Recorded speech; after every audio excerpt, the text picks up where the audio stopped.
One.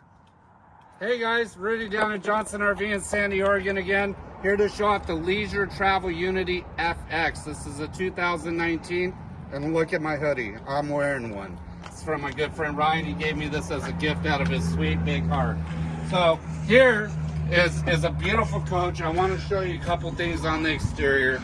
We got the Trimble AquaGo system. That's going to be an on-demand hot water system. So once that 1 liter reservoir is heated up, unlimited hot water. You have some great storage underneath here. Just get a peek at that, right? Just amazing. Just the craftsmanship, the quality. Call me, right? It's just amazing. Just look there. I mean, these are little touches of detail. That's where you're gonna put your shoes. That's where you're gonna hang up your coat, your hat. The hoodie Ryan gave me.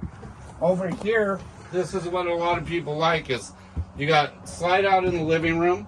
This is the FX model, so you have 2 sitting areas here. This can also be converted where you flip these around and the table comes down here.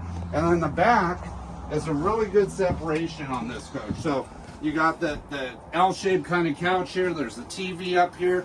You just put your feet up and recline while someone's sleeping out front. Give me a call. My name's Rudy. My cameraman's Ryan. There's a lot more to go over this coach. We'd love to help you out. Take care.